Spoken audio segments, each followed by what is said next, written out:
तो देखिए यहाँ पे एक्सरसाइज 5.3 क्वेश्चन नंबर 18 यहाँ पे है कि spiral is made up of successive semi circles with centres alternately at A and B. ठीक है, यहाँ पे मतलब कि एक स्पाइरल बनाया जा रहा है। स्पाइरल आपने देखा होगा, स्पाइरल कॉपी आता है उसमें भी, तो वो स्पाइरल होता है। तो यहाँ देख सकते हैं फिगर में भी स्पाइरल है, ये ऐसे गोल गोल घूम रहा है। तो ये स्पाइरल है, किससे मेड है? सेमी सर्कल से बना हुआ है। ठीक है, सेमी सर्कल मतलब क्या? सर्कल का हाफ क्या होता है? सेमी सर्कल होता है। तो यहाँ देख सकते हैं कि ये अगर ऊपर में देखें तो ये एक सेमी सर्कल बना रहा है, फिर ये एक सेमी सर्कल बना रहा है, ये भी एक सेमी सर्कल है और ये भी एक सेमी सर्कल है। ऐसे ही शो ऑन चलते जा रहा है ये स्पाइरल। ठीक है, साथ ही क्या दिया हुआ है? स्टार्ट, इसमें दो सेंटर हैं, एक सेंटर ए है और एक सेंटर बी है। स्टार्टिंग विथ सेंटर ए, मतलब कि पहला जो सेमी सर्कल बन रहा है वो किस पे बनेगा? ए पे बनेगा, दूसरा बनेगा बी पे, फिर तीसरा किस पे बनेगा? ए पे बनेगा, फिर चौथा बी पे। ऐसे ही अल्टरनेटली चल रहा है, मतलब पहले ए पे, फिर बी पे, फिर ए, फिर बी, फिर ए, फिर बी, ऐसे जा रहा है। ठीक है, तो देख सकते हैं पहला सेमी सर्कल जो ये I1 लिखा हुआ है, मतलब कि ये पहला सेमी सर्कल का पेरीमीटर बता रहा है। ये I1 यहाँ से देखिए, यहाँ से ये वाला जो सेमी सर्कल है इसका सेंटर क्या है? ए है। ये दूसरा जो सेमी सर्कल है इसका सेंटर क्या है? बी है। फिर जो ये तीसरा सेमी सर्कल है इसका सेंटर वापस से ए होगा और चौथे सेमी सर्कल का बी होगा सेंटर। उसी तरह चेंज होते रह रहा है अल्टरनेटिवली, एक बार ए हो रहा है, अगले बार बी, फिर ए, फिर बी, ऐसे ही चेंज करके। साथ ही आपको रेडियस दिया हुआ है, जो पहला सेमी सर्कल है उसका रेडियस दिया है 0.5 सेंटीमीटर, दूसरा का 1, तीसरा का 1.5, चौथा का 2 सेंटीमीटर, पाँचवा का क्या होगा? 2.5 होगा। क्यों? क्योंकि देखिए 0.5 से बढ़ते जा रहा है, तो अब अपने से ही बता सकते हैं कि ये सेंटीमीटर मतलब 0.5 से ऐड होते जा रहा है। 4 सेमी सर्कल तक का आपको क्या दिया हुआ है? वैल्यू दिया हुआ है रेडियस का। And so on as shown in figure, ये वाला फिगर है, बुक में 5.4 लिखा है, फिगर 5.4 है ये।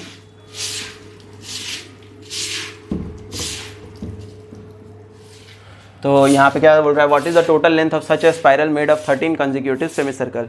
मतलब कि जैसे ये एक सेमी सर्कल हुआ, ये दूसरा, ये तीसरा, चौथा, ऐसे ही 13 अगर सेमी सर्कल बन रहे हैं इसमें, तो उन 13 से स्पाइरल का मतलब यहाँ से स्टार्ट होते हुए जहाँ पे वो 13वां सेमी सर्कल ख़त्म होगा वहाँ तक का कितना लेंथ होगा इसका? ये जो लाइनिंग ऊपर चल रहा है बाउंड्री, इसका लेंथ क्या होगा? तो कैसे निकालेंगे हम लोग? सबसे पहले आपको पता होना चाहिए पेरीमीटर ऑफ सेमी सर्कल क्या होता है। तो perimeter of semi circle is equal to pi r. Pi r होता है, तो उसके मदद से क्या निकालेंगे आप? यहाँ पे ए पे लिख सकते हैं, क्योंकि इसमें आप डायरेक्ट ए पी क्यों लिख सकते हैं? क्योंकि आपको रेडियस पता है और आपको फार्मूला भी पता है क्या होता है? पाई आर होता है। तो पहले वाले का क्या हो जाएगा? देखिए यहाँ पे सबसे पहले ए पी कैसे बनेगा? I1 देखिए वहाँ पे I1, फिर I2, I3, I4 dot dot dot I13 तक आपको जाना है। ये I1 I2 क्या है? यहाँ क्वेश्चन में ही लिखा हुआ है। I1 मतलब पहले सेमी सर्कल का लेंथ, I2 मतलब दूसरे सेमी सर्कल का कितना पेरीमीटर है, यह लेंथ कह सकते हैं। यहाँ से यहाँ तक कितना लेंथ है? I3, I4, इसी तरह I13 क्या होगा? 13वां जो सेमी सर्कल बनेगा उसका कितना लेंथ होगा? तो I1 का वैल्यू क्या हो जाएगा? पाई R1। उसी तरह I2 का लेंथ होगा कितना? पाई R2, फिर pi R3 dot dot dot dot pi R12 या सॉरी 13, ऐसा आप कह सकते हैं। बट आप ऐसे डॉट डॉट डॉट रख दीजिए, क्योंकि I13 का वैल्यू हम लोग नहीं निकाल सकते हैं, क्योंकि आपको 4 ही अभी रेडियस पता है आपको क्वेश्चन में। तो आप 4 वैल्यू तक या 3 ही रखिए, कोई दिक्कत नहीं है। चौथा भी लिख ही सकते हैं यहाँ पे, पाई R4। 4 वैल्यू दिए हैं तो हमने 4 वैल्यू अभी ले लिया है। तो यहाँ से अब आप ए पी लिख सकते हैं, इसमें 0.5 पाई, R2 का वैल्यू है 1 तो 1 पाई, फिर थर्ड है 1.5 पाई, फोर्थ है 2 पाई, ऐसे ही डॉट डॉट डॉट। 2 पाई कैसे? 0.5 सेंटीमीटर क्या है रेडियस, उसमें आपको पाई लगा देना है।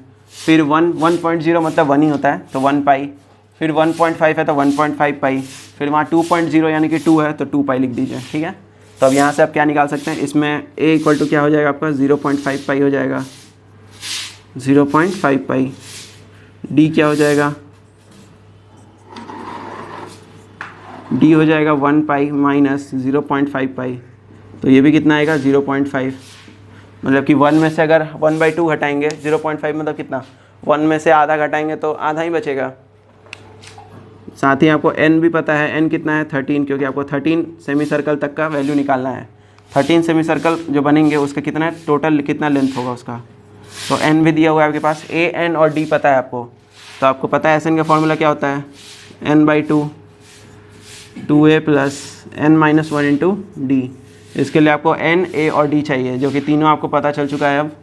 तो आप यहाँ से आराम से निकाल सकते हैं। तो इस फॉर्मूला में बस आपको वैल्यू रखना है। देखिए क्या होगा। तो S13 निकालेंगे हम लोग, 13/2 2 इंटू 0.5 पाई प्लस 13 - 1 इंटू 0.5 पाई, क्योंकि D का वैल्यू कितना है 0.5 पाई ही है। यहाँ देखिए A का वैल्यू 0.5 है और D का वैल्यू भी 0.5 पाई है और N का वैल्यू 13 है। तो अब यहाँ पे देखिए यहाँ हो गया 13/2, इसमें गुना करेंगे तो हो जाएगा 1 पाई प्लस 12 इंटू 0.5 पाई 13/2, ये इसको आप सिर्फ पाई भी लिख सकते हैं, प्लस ये 6 पाई हो जाएगा 13/2 इंटू 7 पाई। 6 पाई प्लस पाई कितना हो जाएगा 7 पाई। और क्वेश्चन में लास्ट में आपको एक वैल्यू दिया हुआ है, पाई का वैल्यू कितना रखना है आपको 22/7 रखना है। तो देखिए 7 कैंसिल हो गया, 2 से ये 11 बार में कटेगा, तो 13 इंटू 11 क्या हो जाएगा 143, यानी कि S13 का वैल्यू कितना आएगा 143। तो यहाँ आप क्या लिख सकते हैं, इतना ऊपर नहीं लिखते हम लोग, नीचे ही लिख लेते हैं। Hence the total length of spiral